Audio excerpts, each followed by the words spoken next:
এই ভাই ব্রাদার মতো অনলাইন কপি হচ্ছে আপনার পেশাদার এবং আপনার আর অরিজিনাল যে স্মার্ট কার্ডটি সেটি হচ্ছে অপেশাদার।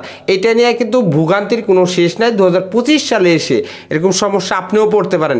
অতএব এটা অবশ্যই আপনারা যাচাই বাছাই অনলাইন ই পেপার ড্রাইভিং লাইসেন্সটি কিংবা অনলাইন কপিটি আপনার পেশাদার ড্রাইভিং লাইসেন্সের জন্য আপনি আবেদন করছিলেন, কিন্তু যখন আপনি ফাইনালি স্মার্ট কার্ডটি হাতে পেলেন তখন আপনি দেখতে পেলেন অপেশাদার ড্রাইভিং লাইসেন্স চলে আসে। তাহলে আপনার সিচুয়েশনটা কেমন হবে?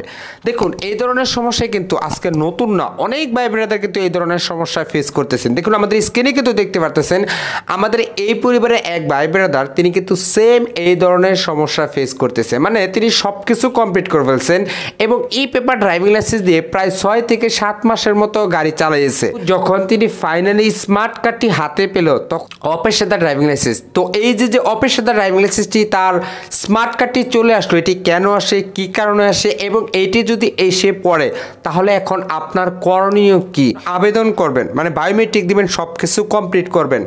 তার আগে আপনাকে অবশ্যই একটি লার্নার কার্ড যখন আপনারা ফাইনালি প্রথম করবেন তখন কিন্তু আপনার সব কিছু একটু যাচাই বাছাই করে সাবমিট করতে হবে। লিখলেন আপনার নাম ঠিক আছে কিনা, আপনার অ্যাড্রেস ঠিক আছে কিনা, আপনার ফোন নাম্বার ঠিক আছে কিনা, আপনার প্রফেশনাল নন প্রফেশনাল কোনটি আছে এটা ঠিক আছে কিনা, আপনার কোন লাইসেন্সের ক্যাটাগরি দিয়েছেন সেটা ঠিক আছে কিনা।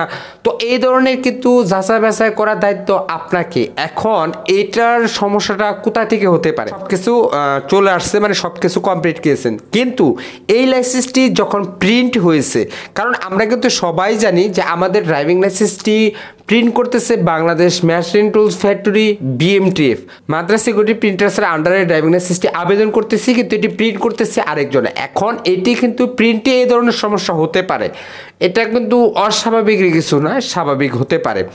আর আরেকটি বিষয় হচ্ছে যখন আমরা দালালের মাধ্যমে ড্রাইভিং লাইসেন্সগুলো করি তখন কিন্তু আমাদের বয়সের একটা গরমিল থাকে, কারণ আমরা কিন্তু সবাই জানি যে পেশাদার ড্রাইভিং লাইসেন্সের 21 বছরের একদিন কম হলেও কিন্তু আপনি পেশাদার ড্রাইভিং লাইসেন্স করতে পারবেন না। আর অপেশাদার ড্রাইভিং লাইসেন্স আপনার সর্বনিম্ন 18 বছর হলেই কেসগুলো যখন আমরা করি মানে দালালের মাধ্যমে, তখন কিন্তু তারা বলে ভাই বয়সের কোনো ফ্যাক্টর না, আপনার 1-2 মাস পরে কিন্তু বয়স ঠিক হয়ে যাবে, 1-2 মাস কোনো ব্যাপার না। তো এখানে কিন্তু এই ধরনের ভুলগুলো করে থাকি, এর কারণে কিন্তু এই ধরনের সমস্যা হয়ে থাকে। আর দ্বিতীয়ত হচ্ছে এই যে লাইসেন্সটা বাইরের যে প্রবলেমটা ফেস করতেছে, মানে ই পেপার ড্রাইভিং লাইসেন্স দিয়ে এবং সব কিছু তার অনলাইন কপি হচ্ছে পেশাদার ড্রাইভিং লাইসেন্স, কিন্তু তিনি স্মার্ট কার্ডটি পেয়েছেন অপেশাদার। তো এটা কিন্তু সমস্যা ভাই, অনেক বড় একটি সমস্যা। তো এটা যখন যারা প্রিন্ট করছে তাদের সমস্যাও কিন্তু হতে পারে। এখন যদি এটা আপনি ঠিক করতে যান তাহলে কিভাবে ঠিক করবেন? দেখুন, আপনি কোথাও এটা ঠিক করতে পারবেন, আপনি বিএসপির প্রোফাইলে বলুন, আপনার সার্কেল অফিসে বলুন, এটা কোথাও ঠিক করা যাবে না। আপনাকে ঠিক করার জন্য অবশ্যই দুটি পথ অবলম্বন করতে হবে। প্রথম, আপনি যে অনলাইনের ই পেপার ড্রাইভিং লাইসেন্সটি পেয়েছেন মানে পেশাদার যেটা, এটার একটা ফটোকপি অরিজিনাল কপি, এবং দ্বিতীয়ত হচ্ছে আপনারা যখন একটি লার্নার কার্ড আবেদন করছেন অবশ্যই এই লার্নার কার্ডটা আপনারা আছে কিংবা আপনার বিএসপির প্রোফাইলে ওইটা সাবমিট করা আছে, ওইটা অবশ্যই নামিয়ে নেবেন।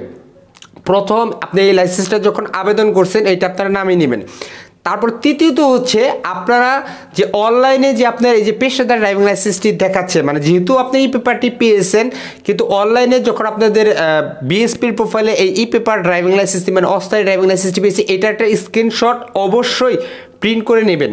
এবং তৃতীয়ত হচ্ছে আপনারা যে আপনাদের এই স্মার্ট কার্ডটি পেয়েছেন অপেশাদার, এইটার অরিজিনাল কপি এবং ফটোকপি, তো এই পেপারগুলো নিয়ে এবং আপনার এনআরই কার্ড নিয়ে সরাসরি সশরীরে বনানীর যে মেন হেড অফিস ওখানে যাবেন। যদিও আপনি সার্কেল অফিসে যান ওখান থেকে ভাই সেম একই কথা বলবে যে ভাই এটা এখানে সমাধান হবে না, এটা সমাধান করার জন্য অবশ্যই আপনাকে বনানীর যে মেন হেড অফিস ওখানে যেতে হবে। আর এগুলো যদি আপনার এরকম হয়ে যায় তো ওখান থেকে কিন্তু আপনি একটা সলিউশন দিয়ে দিবে। যদিও আপনার কোনো প্রিন্টের কোনো প্রবলেম হয়ে থাকে কিংবা আপনার লার্নার কার্ডে যদি সমস্যা হয়ে থাকে কিংবা আপনার অনলাইনে যদি তাদের সমস্যা হয়ে থাকে, তো এই যে সমস্যাটা এটা যেখানে সমস্যা থাকুক না কেন তারা কিন্তু সব কিছু যাচাই বাছাই করে তার পরবর্তী কিন্তু দিয়ে দিবে। কারণ আমরা অনেক ভাই ব্রাদার আছে, আমার লাইসেন্সটা আমি নিজেই করছি, আমি সব কিছু কমপ্লিট করে ফেলছি, তারপরও আমার যে অ্যাড্রেসে ওখানে আমার ভুল আসছে, মানে হবে একটা দিয়ে দিচ্ছে আরেকটা, এরকম কিন্তু অনেক হয়ে যায়। এখন আপনি বর্তমান সময় একই দিনে বায়োমেট্রিক বায়োমেট্রিক পরীক্ষা সবকিছু কমপ্লিট একই দিনই করতেছেন। আর আমরা যখন 2018 সালে ড্রাইভিং লাইসেন্সগুলো করছিলাম তখন কিন্তু ভাই পরীক্ষা দিতে হইতো একদিনে, তারপরে হচ্ছে আপনার ফিঙ্গারপ্রিন্ট দিতে হইতো আরেক দিনে, তো এরকম কিন্তু 2 দিনে যেতে হতো। তারপরে ওই যে আপনার ফিঙ্গারপ্রিন্টের একটা ডেট আসতো, পরীক্ষার একটা ডেট আসতো, তারপর আমরা সবকিছু কমপ্লিট করি। সিকিউরিটি প্রিন্টার্সের আন্ডারে আরন বিল্ডিংয়ে যখন তিনি ফিঙ্গারপ্রিন্ট দিতে যায়, এটা ভিডিও কিন্তু আমাদের এই চ্যানেলে আছে। তো ওখানে গিয়েও কিন্তু ওই একই দিনে বায়োমেট্রিক না, মানে সব কিছু কমপ্লিট করার পর ওখানে কিন্তু আপনার অ্যানালগ সিস্টেমে যখন আপনার ফাইনালি আপনার অ্যাড্রেসগুলো লেখা হতো, মানে আপনার ফিঙ্গারপ্রিন্ট নেওয়া এবং ছবি তোলার আগেও কিন্তু আপনার অ্যাড্রেস, নাম, ঠিকানা এগুলো কিন্তু তারা বলতো যে আপনার সব কিছু ঠিকঠাক আছে কিনা, তারপরে সাবমিট করতে হতো। তো ওখানেও কিন্তু অনেকেই টাইপিংয়ের সময় তারাও ভুল করতে পারে বা তাদের দ্বারা কিন্তু হয়ে যেতে পারে।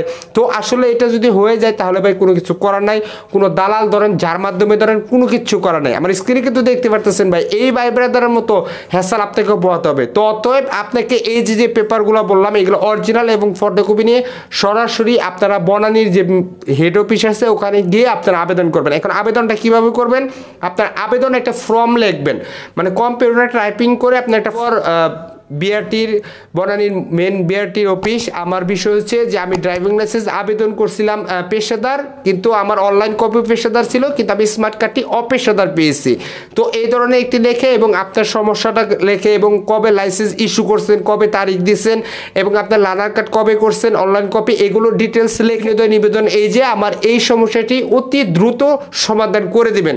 তো এই ধরনের একটি আপনারা চিঠি লেখে আপনারা ওখানে জমা দিবেন এবং ওখান থেকে যদি আর কোনো ফর্ম লাগে ওখান থেকে নিয়ে নেবেন। তো এটা দেওয়ার পরে কিন্তু তারাই কিন্তু আপনাকে সমাধান করে দিতে পারবে, আপনি কোথাও এটার সমাধান পাবেন না, এরকম কিন্তু হয়। তাই এখন বর্তমান সময়ে যারা ড্রাইভিং লাইসেন্স করতে যাচ্ছেন তো তাদের উদ্দেশ্যে বলতেছি ভাই, এই ধরনের লাইসেন্স করতে হলে সাবমিট করার আগে কিংবা লার্নার করার আগে 100 বার আপনি সব কিছু ঠিকঠাক আছে কিনা সেগুলো যাচাই করে তারপর আপনারা সাবমিট করবেন। না হলে কিন্তু এই ভাই ব্রাদার মতো অনলাইন কপি হচ্ছে আপনার পেশাদার এবং আপনার আর অরিজিনাল যে স্মার্ট কার্ডটি সেটি হচ্ছে অপেশাদার। এটা নিয়ে কিন্তু ভোগান্তির কোনো শেষ নাই। 2025 সালে এসে এরকম সমস্যা আপনিও পড়তে পারেন। অতএব এটা অবশ্যই আপনারা যাচাই বাছাই করে তারপরে সাবমিট করবেন এবং এই পেপারগুলো নিয়ে ওখানে আপনারা সাবমিট করবেন। এই পর্যন্ত ছিল, ভিডিওটি ভালো লাগে অবশ্যই like comment share and subscribe করবেন। আর অলরেডি যারা করছেন তাদেরকে জানাই অসংখ্য ধন্যবাদ। ভালো থাকবেন, সুস্থ থাকবেন। আসসালামু আলাইকুম।